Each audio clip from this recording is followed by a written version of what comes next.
Почитувани граѓани, денес господинот Ѓорѓе Иванов не е тука. И тоа е негов избор. Сепак јас во мојата дискусија најмногу ќе му се обраќам нему, на човекот кој очекува да биде почитуван, а очигледно не го почитува собранието, законодавниот дом на Република Македонија. Ја покренавме оваа иницијатива за утврдување на одговорноста на председателот на државата во моменти на огромни граѓански протести и криза која го достигна својот зенит. Повод за оваа состојба е неуставната, незаконската и најважно неетичката аболиција која господинот Иванов ја донесе на 12 април. Меѓутоа, причината за протестите и граѓанскиот револт е нешто сосема друго. Многу подлабоко, многу посериозно, многу посуштинско. Нешто кое 10 години ги подкопува темелите на оваа држава. Причина се и Мартин, и Љубе, и Тамара, и списокот од 20 сигурни гласачи во замена за инвитро оплодување, и прилеп вришти и пишти, и хилтите, и бездушното трошење на чоколади на место на леп, и уште безброј други работи, маки на граѓаните. За 10 години од Македонија направивте држава без правда и правичност, рамноправност само за избраните, институции без доверба. Ги пониживте и усрамивте и функцијата председател на државата, и Уставниот суд, и Собранието на Република Македонија. Македонија е држава без председател, зашто докторот на правни науки, седнат во председателската фотелја, носи неуставни и незаконски одлуки, а после тоа ги отповикува и ги променува. Македонија е без уставен суд, кој работи по диктат и е управуван како со далечински управувач, па за една иста одлука, за една иста иницијатива носи две различни одлуки. Уставен суд, кој 8 месеци не одговара на иницијативата за уставноста на законот за специјалното јавно обвинителство, а само за 7 дена одговори на излезното решение на Груевски за одлагање на срамните избори закажани за 5 јуни. Македонија, како да нема и собрание, кое по диктат носи неуставни закони, како оној за одложено распуштање на парламентот. Почитувани, после 7 години од донесувањето на измените на законот за аболиција, најдовте послушник, адвокат-приправник, и тоа ви е смислено. Да не биде искусен адвокат, зошто инаку би чекал за оспорување на изменетиот закон за аболиција 7 години.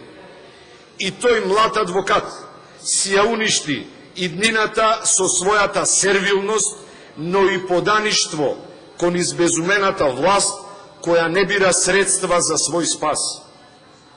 Уставен, по наредба, го поништи законот промптно, а вие, господине Иванов, не дочекавте ни мастилото да се исуши на службениот весник, па одма и без размислување ја искористивте можноста за злоупотреба. И сето ова што го направивте наивно, ако мислевте дека ќе ви помине, и прозирно, за да мислиме дека е случајно. Во вашиот говор на 12 април, во кој ја образложувавте оправданоста на аболицијата, зборувавте за странски, туѓи цели и интереси, без да ги именувате истите и државите за кои станува збор.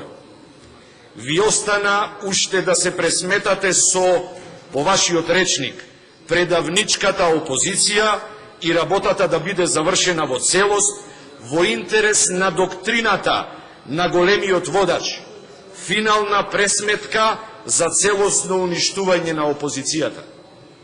И овде, сама по себе се наметнува аналогијата со креираната афера во Хитлерова Германија за француско разузнавачко мешање во државата. Сите неистомисленици биле етикетирани како колаборационисти, затворени и споубијани, а францускиот амбасадор оставен на неговата функција без никакви забелешки кон него. Вие, господине Иванов, фирер никако не можете да бидете, ама барем немој да бидете измеќар. Тоа не ви доликува ни заради професијата, ни заради искуството, ни заради годините. Граѓаните се колективниот интелектуалец во оваа држава и нив никако, ама буквално никако не можете да ги излажете. Иванов ја донесе аболицијата во еден здив, а ја отповикуваше на рати. Милозливиот Иванов помилуваните ги одмилува. И да знаете, не Иванов, туку на народот му е одмилено од ваква политика купи ден помини. Единствената цел беше да се направат обструкции, пролонгирања, кочења на процесите во Република Македонија. И пазете, улогата на кочничар на процесите преку газење на уставот, но и на етичките норми, криминалната врхушка му ја додели на професорот кој предава исклучително важна дисциплина – политичка етика. Цело време слушаме за етички кодекс, етички код, етичка комисија, а етика ни за лек. 2 месеци оглушувајќи се на реакциите на граѓаните, вие, господине Иванов, сега најдобро преку лично искуство може да предавате најнова научна дисциплина – политички аутизам. Како да се оглушите и абстрахирате на очигледните потреби и интереси на сите граѓани. Тврдите дека аболицијата сте ја донеле со најдобри намери. Ако стварно намерите ви се добри, тогаш придонесете кон донесувањето на законот за заштита на сведоци, за да не ви се повтори повеќе сомнежот како за покојниот Коста Крпач. И на таков начин ќе помогнете во најважната работа и за вас, ама и за нас граѓаните – градење на доверба во институциите. А што направивте вие? 56 луѓе ги помилувавте 107 пати. Се обидовте сите да ги ставите во ист кош, сите да бидат подеднакво виновни, без суд и правдина. На 31. јануари 2015 година тогашниот премиер за случајот пуч вети транспарентност и процес пред камери и јавност. И вие, Иванов, бевте нем посматрач над задкулисната, тајната, скриената спогодба со еден од обвинетите. Се со цел, индиректно, од јавноста да се осудат, без судење, останатите обвинети во овој случај. Ве немаше никаде, господине Иванов, и кога, како татко на нацијата, не го искаравте тој ист транспарентен премиер, кој со ливчиња, како за препишување на повторувач на испит, тајно сведочеше пред анкетната комисија за аферата со прислушувањето. Се обидовте, господине Иванов, со изедначувањето на бездарниците со доблесните, да извршите групна, заедничка дискредитација на сите кои ги помилувавте. И како што секое правило има исклучок, така и ова. Овој ваш неуспех беше вашиот исклучок. И што ви остана сега? Уставен да го оспори законот за специјално јавно обвинителство? нови купени, 1 месец, 10 дена, 1 недела. Или уставен да го оспори и изменетиот закон за помилување, ама и одлуките за повлекување на помилувањето. И пак сите граѓани во заложништво. Се со една цел – одложено соочување со фактите и реалноста на криминалната врхушка на партијата на власт.